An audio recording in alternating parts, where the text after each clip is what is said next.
am obsessed with the horror genre, and correct me if I'm wrong, but I believe this is a first horror movie for both of you. So I kind of wanted to start with that.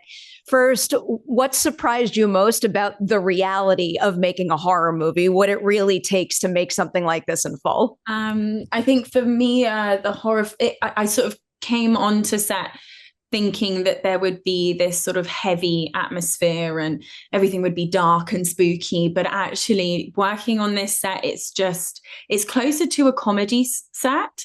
Everybody's sort of laughing and joyful. Michael Sharves is like, a self-proclaimed horror nerd, and he's so enthusiastic and passionate about the genre. Then you have Vera and Patrick that are both so witty, and they've got this banter going back and forth, and they give it to everybody, and they've just created this environment and atmosphere, which it really is like a Conjuring family, which is kind of interesting because it parallels what we're going to see in this film. But they just create this sense of joy. So I think for me, it was just surprising to come onto a set that really, you just spent most of the time smiling and laughing with everybody. I love that. I'm going to come back to that environment on set in a little bit. Ben, what about for you? Something about making a horror movie that surprised you? I'd say what surprised me was like just sort of being, as Mia said, having a great time, chilling out, just having a laugh. And then you look around and all of a sudden there's just like some demon there with a full face of makeup and horns coming out their head, just chilling out, smoking their cigarette, like going through Instagram. That was probably the biggest sort of shock for me. And I think that's what's great about these movies is there's so much done with prosthetics. There used to be VFX, but there's a lot done with makeup and prosthetics, etc., and props, etc. So it kind of really adds to the sort of authentic scares. That's my dream coffee table book, a book of images of creature actors just hanging out on set doing everyday things. Does that not exist? I feel like it doesn't. If it doesn't, it needs to. Maybe you should make it, Perri. One day. I dream big, clearly. One more question about doing your first horror movie here. What is one do and one do not you would each give to another actor about to jump into their first horror film? Don't rush tension, I think, is my one. Vera's famous for her head turns, and they have got pace and beauty to them, and there's a reason for that. And do have fun and be creative and play. I think that's the most important thing for all actors anyway, coming into it. Being your sort of inner child is the thing that draws out the most creativity. And with a film like this, a horror film, you have so much room to play, and you're going to get it wrong and you're going to get it right, but you may as well try. I'm really excited. Yeah. I think, it kind of touches upon what Mia says, but I would say, don't be scared of getting it wrong. I think, we were lucky we had a safe space on this one, but I think in the horror genre as an actor, there is the potential for an extra level of nerves, I suppose, because you're worried about looking like an idiot.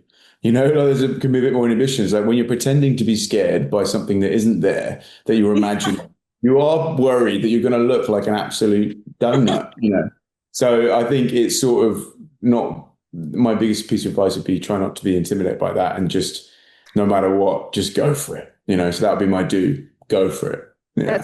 That's why I sit in this seat and admire the fact that you two are willing to take it to an 11 so I can experience my horror movie joy that I love so much. Oh.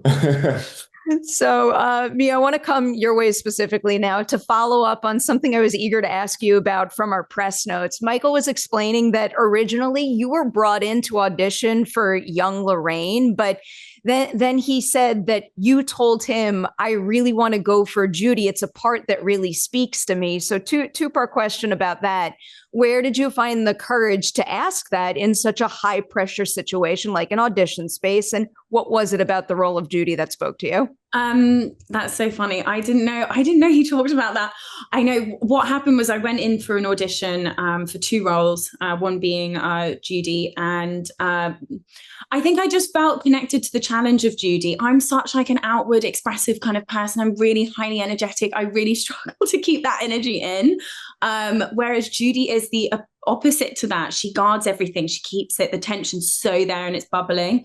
And I think I was just really drawn to that as a sort of as an actor, because it's just so different to me and the storyline itself. But yeah, I did turn to Michael at the end, and he said, we want to bring you back. We know you're going on holiday next week. And I was like, I'll come back, but for Judy. And I left, and I remembered I called my agent, and I was like, so baller. I've done. I don't know what I've done. I don't know why I said that. I'd love to be either role. I was so like, oh. But Michael, when I saw him after, he was like, and that's what got you the role. You knew it. You believed it. You were Judy. Thank goodness that worked out in my favor, because I don't normally do that. But it was a bit of self-belief. And I think as an actor, that's really important, and maybe not necessarily always my thing, honestly. And maybe the role of Judy taught me something a little bit. Instincts were spot on. Keep trusting that. It's like that's like one of the like Hollywood legend stories. That's awesome. It's such a good story. It's like Emma Stone going around handing out her CV to everyone, going in the door. It's awesome. You went out there and you said, "This is mine. I'm taking it." It's awesome. It's an important thing to be able to do. I want to go back to what was brought up a little earlier about the environment on set, and specifically the tone that Vera and Patrick set, because they've been following this franchise since the very, very beginning. And every single movie I cover, I feel like it's always heavily emphasized what phenomenal leaders they are and how they're kind of like the beating heart of this whole series. So can you each recall the very first time you were able to see that in them? The first thing you saw them do in prep or on set that made you think like they are the epitome of ideal anchors for a franchise like this? I mean, the moment I always think of when I think of Patrick, I work more, closely with Patrick more so than Vera. I mean, I think Vera is iconic and incredible. I just remember this moment where Patrick, because of a camera movement, there was like 7 or 8 different takes on the same one moment, and I won't say what it is in the stories, no spoilers, etc. But he just like every single time he was just doing something different and something new and giving the director a new option. And he came up with one particular reading of this line that was just so unexpected, and was just like, I was just like, wow, this guy is just like another level of talent, So yeah, I suppose it just sort of solidified what I kind of already knew from being a fan of his, that he is just a phenomenal actor and more than worthy to be the anchor or one of the 2 anchors of this franchise. Just so I can pinpoint this on a second viewing, can you give me like maybe a 1-word hint for what scene you're referring to? Book.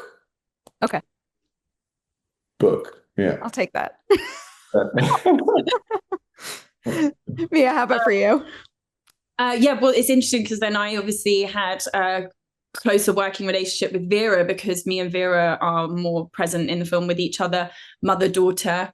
Vera and Patrick together, table read I had with them because we were doing like a Warren's family table read. Even though it's not on set, I just watched the way they have so much respect for each other. They bounce off each other. It's beautiful. And I think that really speaks volumes of them as people and why they contribute so much. This film is really focused on the Warren's family, which is a beautiful way to end the series. And Vera and Patrick are the beating heart of this family. And they are like that as people on set and around the set. You just instantly feel part of the group. We were so lucky with how much they sort of embraced us with open arms. And I'll just give a little thing. Vera's moment. I think we have a scene that didn't actually make it, which is a shame, but she's getting me ready. And I think it's just seeing how she's got that mother instinct. She's got that generosity, which we see so beautifully within a lot of the films, and how she is and how she portrays Lorraine. And I was really lucky, and I sort of sat there and I looked at her, and I remember Mia came in, not Judy, and I looked at her and I was like, this is a phenomenal actress. She's going to bring me to tears. She's beautiful. Oh, I love it. I have to leave you. I'm going to say huge congratulations. They're the beating heart of this franchise. It's not easy to step in as another duo who have to, consume a big part of that heart as well. And I thought you two did that exceptionally well. Huge congratulations on the film.